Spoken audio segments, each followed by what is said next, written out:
Hola, soy Santiago Higuera. Vamos a hablar en este vídeo de algunas sentencias que nos ayudan a controlar el flujo del programa.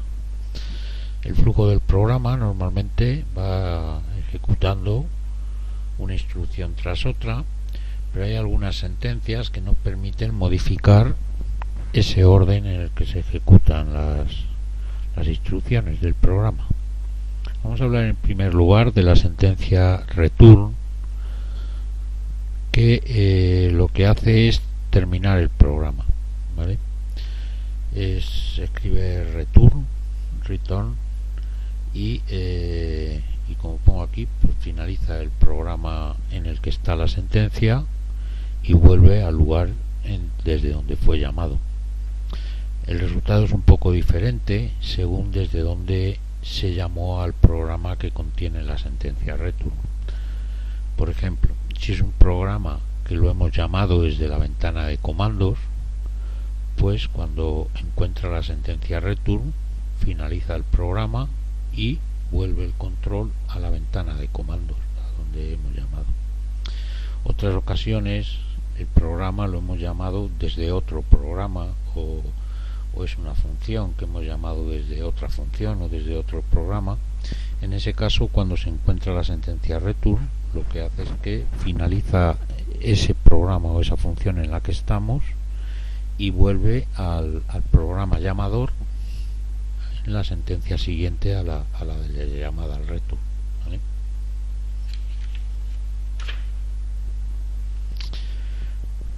Vamos a hablar ahora de las bifurcaciones que en Octave y en MATLAB se hacen con la cláusula if. Son una de los bloques de instrucciones fundamentales que permiten a un computador resolver problemas de computación.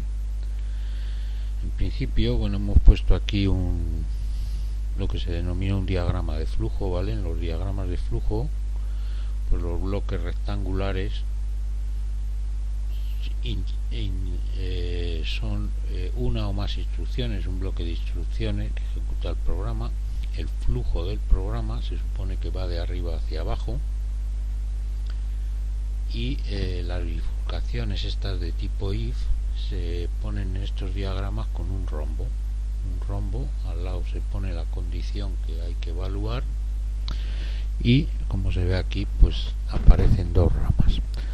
Una bifurcación if es una condición. El programa evalúa una condición que tiene que devolver un resultado lógico, un resultado verdadero o falso, y en función de si el resultado es verdadero o es falso, el programa ejecuta unas instrucciones o ejecuta otras. En este caso, pues bueno, es un programa que está ejecutando unas instrucciones, las que sean, hemos llamado el bloque de instrucciones 1, y se encuentra con el bloque if, con la condición, una condición lógica, la que sea, es una expresión que devuelva verdadero o falso. Si la condición devuelve verdadero, aquí lo hemos puesto como true o como un 1, pues el programa ejecutará el bloque de instrucciones que hemos llamado aquí 2A. Si la condición devuelve falso, que hemos puesto false o 0, pues el programa, en lugar de ir por esta rama, el programa va a ir por esta rama y va a ejecutar el bloque de instrucciones 2B. En cualquiera de los casos, vaya por una rama o vaya por la otra, cuando termina el bloque if, pues en los dos casos se ejecutan las instrucciones 3. Aquí hemos puesto el diagrama de flujo en horizontal, por si hay quien lo prefiere ver así. Hay un bloque de instrucciones 1 que llega a evaluar una condición que tiene que devolver verdadero o falso. Si lo que devuelve la condición es verdadero, pues el programa va a ir por aquí y va a ejecutar el bloque de instrucciones que he llamado aquí 2A. En el caso de que la condición devuelva falso, pues el programa, en lugar de ir por arriba, va a ir por aquí abajo y va a ejecutar las instrucciones 2B. En cualquiera de los casos, cuando termina el bloque de la bifurcación, el programa sigue por el mismo punto y ejecutaría en este caso las instrucciones que hemos llamado 3. Vamos a ver un ejemplo. Se trata de un programa que pide al usuario un número entero y escribe en pantalla si el número es par o es impar. Siempre los que me conocéis sabéis que insisto en que hay que razonar los programas en términos de entrada, procesamiento y salida de resultados.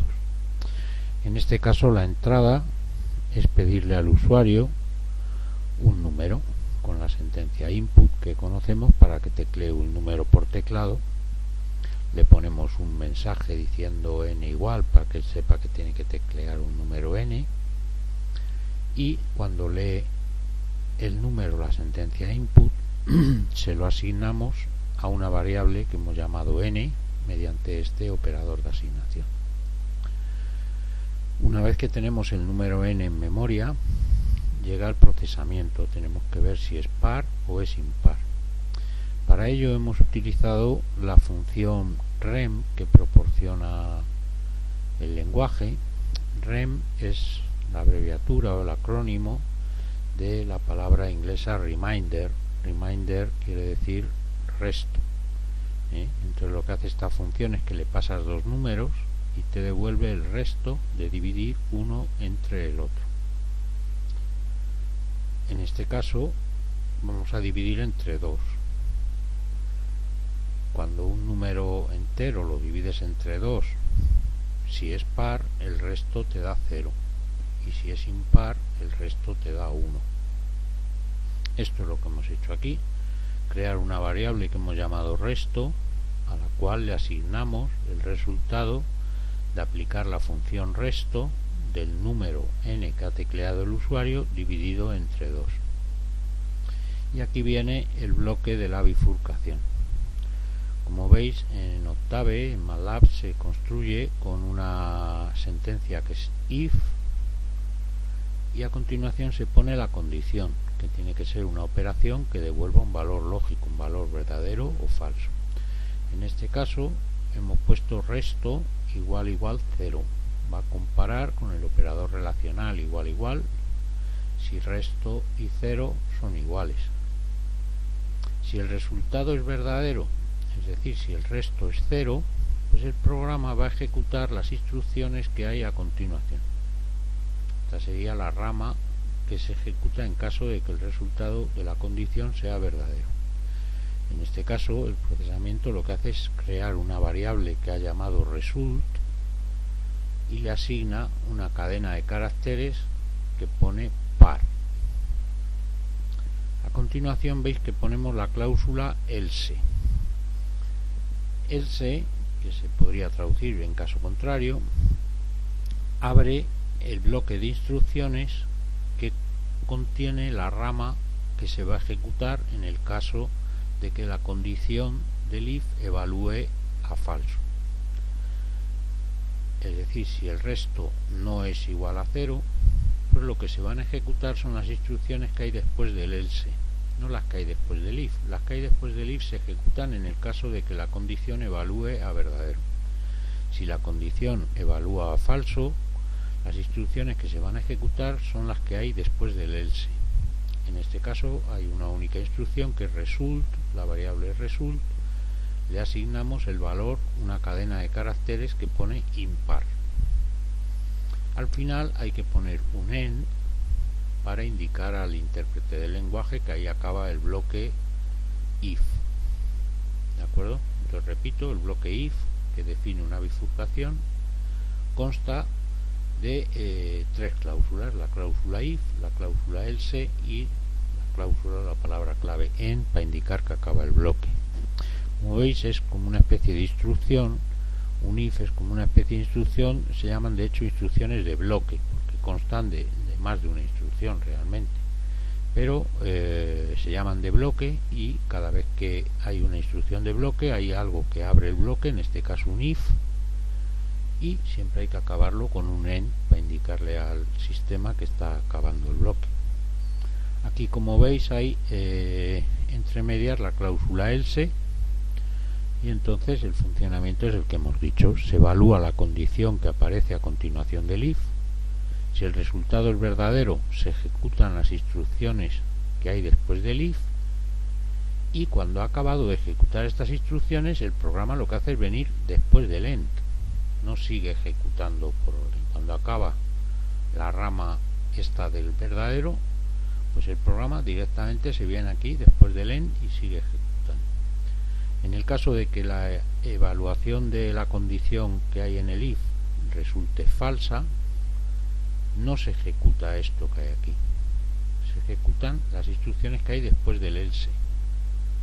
En este caso es esta asignación de la palabra impar a la variable result, y cuando acaba de ejecutar la rama else, pues viene, igual que en el caso del positivo, después del end, y se ejecuta después del end. Si volvemos al diagrama del flujo, veis que en este caso esto podría ser el input que hemos hecho, y aquí evaluamos la condición. Decimos, si el resto es igual a 0, se ejecuta la rama true. La rama true en nuestro ejemplo era asignar a la variable result la palabra par. Si la condición resto igual 0 devuelve falso, pues el programa, en vez de venir por aquí, va a venir por aquí y va a ejecutar las instrucciones que hay entre el else y el end, que en nuestro caso era asignar a la variable result la palabra impar. En los dos casos, vaya por la rama que vaya, pues luego sigue ejecutándose después del end, con lo que venga después del end, ¿vale? Bueno, en nuestro caso, después del end, lo que hacemos es la salida de resultados. La salida de resultados la hemos resuelto con una sentencia printf, en la cual, entre comillas, ponemos lo que queremos escribir. Lo primero que hay es un especificador de formato, un tanto por ciento de, es decir, un especificador de que aquí vamos a enchufar el valor de una variable entera, luego la palabra es, y luego otro especificador de formato diciendo que aquí queremos enchufar el valor de una variable de cadena. Luego hemos puesto el /n para hacer el cambio de línea, y después de la sentencia entre comillas, pues hay que poner separadas con comas las variables que queremos enchufar, digamos, en los especificadores de formato. En este caso la variable n es la que se insertará aquí, su valor es el que se insertará aquí, y la variable result, que contendrá la palabra par o impar, es el que se insertará aquí, con lo cual el programa al final escribirá n, el valor de n, el que le haya tecleado el usuario, es, y según el valor de result, pues escribirá par o escribirá impar, y esta es nuestra salida de resultados. Aquí he puesto pequeño diagrama de flujo de este ejemplo concreto en horizontal, ¿vale? Primero está la sentencia input, el input, la entrada de datos. Después hemos calculado el resto mediante la sentencia resto igual a rem de n entre 2. Después viene el simbolito del rombo, que es el que especifica que hay una bifurcación, un if, y se suele escribir al lado del rombo la condición que se evalúa. En este caso es decir, si resto es igual a 0. Según el resultado, el programa irá por un sitio o irá por otro. O bien irá, si es true, irá por el lado de asignar al resultado la palabra par, o bien, si el resultado es falso, si el resto no es 0, quiere decir que el número es impar, y entonces asignará a la variable result el valor de la palabra impar. En cualquiera de los casos seguirá después del end el programa, y aquí he puesto print para decir que, bueno, que es lo que va a hacer el programa a continuación, va a ser escribir ese resultado. Debéis de saber que hay algunas variantes de la instrucción if. Una que surge muy a menudo es cuando no hay rama else. es decir, cuando queremos que si se cumple una determinada condición el programa haga algo concreto, y en el caso de que no se cumpla la condición, pues no queremos que haga nada en concreto. Especificado aquí vemos el rombito que explica el if, y si la condición es true, pues va a ejecutar una serie de sentencias, y si la condición es false, pues no va a hacer nada, simplemente va a seguir a continuación como seguirá en la rama positiva. Esto en lenguaje se pone así: if condición, el bloque de sentencias que tenga que ejecutar si la condición evalúa positivo, y un end para cerrar el bloque. Luego, pues si la condición es positivo, cuando ejecute todo esto seguirá por aquí, y si la condición es negativa, pues se saltará todo esto y seguirá directamente después del end. Hay otra variante que se usa menos, que es cuando hay varias condiciones seguidas. Esto se resuelve con la palabra clave else if. Entonces, como veis aquí he puesto if condición 1, ejecuta estas instrucciones. Si la condición 1 es falso, entonces se pone else if condición 2, entonces evalúa una segunda condición. Si esa condición 2 es verdadera, pues se ejecuta el bloque de instrucciones 2, y si la condición es falsa, pues viene aquí que ya he puesto directamente un else, con lo cual si llega aquí pues ya va a ejecutar el bloque 3 directamente. Podríamos poner más de un else if, podríamos poner varios, y al final pues hay que poner un else, que es el que recoge cuando no se ha cumplido ninguna de las condiciones anteriores. Aquí pongo el diagrama de flujo, el programa viene por aquí, evalúa la condición primera, si devuelve verdadero, pues entonces ejecuta el bloque de instrucciones 1 y sigue después del end. Si la condición evalúa falso, entonces evalúa la condición 2. En el caso de que la condición 2 evalúe verdadero, pues ejecutará el bloque de instrucciones 2 y seguirá después del end. Si la condición 2 evalúa falso, pues ya como hay un else que incluye en cualquier caso si llega aquí, pues lo que va a hacer es ejecutar las instrucciones del bloque 3 y seguir después del end. En cualquiera de las ramas siempre ejecuta la rama y sigue después del end, sigue ejecutando hacia abajo. Si llega aquí, pues ejecuta esta rama y sigue después del end. Y si llega al else, pues ejecuta la rama y sigue después del end. He preparado aquí un par de pequeños ejemplos para verlo un poco en la práctica. El primer caso sería un ejemplo de un if sin rama else. Podría ser un programa sencillo que lo que hace es calcular el cociente de dos números. Entonces le pide al usuario dos números y le devuelve pues, la división de uno entre el otro. Entonces, ¿qué sucede? Que si el denominador es 0, pues no se puede hacer el cociente. Entonces lo que hace el programa es, bueno, primero, como siempre os recomiendo, hay que razonar en términos de entrada, procesamiento, salida. Entonces en la entrada lo que hace el programa es pedirle al usuario un número n y un número m. Y entonces ahora lo que hace el programa es ver si el número m es 0, porque si el número m es 0 no puede hacer la división. Entonces usa un if y dice if m igual 0, pues ¿qué hacemos si m es 0? Pues si m es 0, lo que hacemos es escribir un mensaje informando al usuario del error, y aquí viene la sentencia return que hemos dado al principio del vídeo y que sirve para terminar el programa. Ya no sigue ejecutándose el programa, aquí termina, porque si intentáramos ejecutar habría un error al ser m0.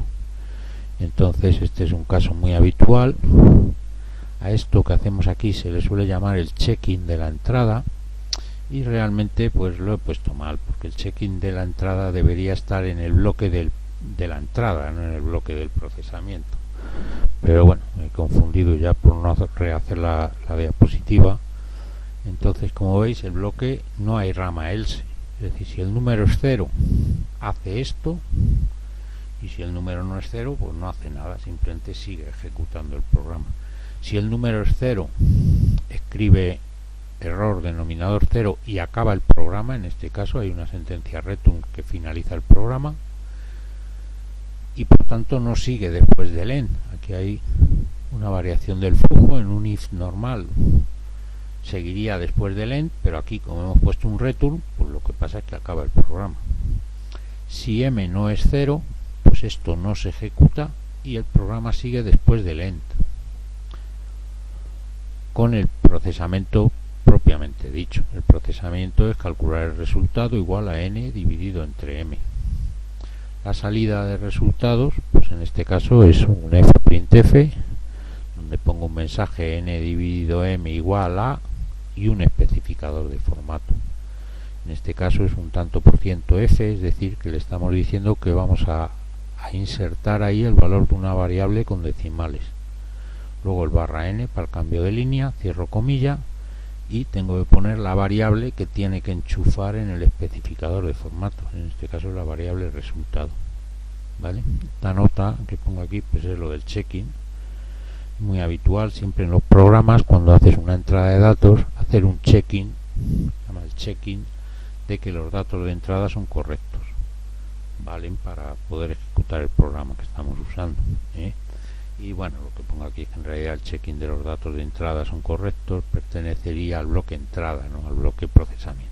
Sería más correcto haberlo puesto en el bloque de la entrada de datos. En cualquier caso, el objetivo era mostraros un ejemplo de un if sin else, ¿vale? Bueno, el último ejemplo del vídeo es un ejemplo de un bloque if else if con una sola rama else if, parecida a la del diagrama de flujo que pusimos. En este caso se pide al usuario un número y se le informa de si es positivo o negativo 0. La entrada de datos sería un input para leer el número que teclee el usuario, y en el procesamiento lo que hacemos es un if y decimos if n mayor que 0. Bueno, n mayor que 0 es una expresión con una operación, con un operador relacional, y va a devolver verdadero o falso.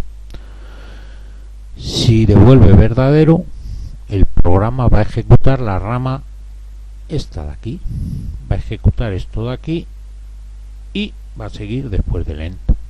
En este caso es asignar a la variable result la palabra positivo. Si el resultado no es verdadero, entonces se viene al else if y evalúa la segunda condición. La segunda condición es n igual 0. Bueno, si evalúa verdadero, es decir, si el número es 0, pues va a ejecutar esta rama de aquí, y cuando acabe la rama se viene después del end, no va a seguir por aquí. Entonces, si n es 0, pues lo que va a hacer es asignar a la variable result la palabra 0, la cadena de caracteres 0, y cuando lo haya asignado se viene a ejecutar después del end. Si esta condición segunda evalúa a negativo, a falso, pues entonces ya solo nos queda que el número sea negativo. Entonces ya pongo else, es decir, todos los demás casos, cuando no ha ido por esta rama y no ha ido por esta rama, pues ya obligatoriamente va por esta rama, y lo que hace es asignar a la variable result la palabra negativo. Vaya por la rama que vaya, cuando acaba su rama ejecuta después del end, y entonces llega a la salida de resultado, que hemos resuelto como en los casos anteriores mediante una sentencia fprintf, en la cual ponemos entre comillas tanto por ciento d, es decir, un especificador de formato diciendo que aquí va a tener que insertar el valor de una variable entera, la palabra es, y tanto por ciento s, diciéndole al intérprete del lenguaje que aquí va a tener que insertar el valor de una variable de cadena de caracteres. Luego va a escribir el barra n para el salto de línea, y a continuación, pues separadas por comas, las variables que tiene que insertar en los especificadores de formato. La primera variable es n, que es el número que tecleó el usuario, cuyo valor se insertará aquí en este especificador de formato. formato como un número sin decimales, y la segunda variable es la variable result, que es dependiendo de por qué rama haya ido el programa, pues tendrá la palabra positivo, la palabra cero o la palabra negativo, y la palabra que tenga es la que va a insertar aquí. Entonces la salida final va a ser, pues si el usuario ha tecleado 3, por ejemplo, pues va a decir 3 es positivo, y eso es lo que va a verse en pantalla. Bueno, espero que os haya sido de utilidad. Con este ejemplo pues acabamos esta lección.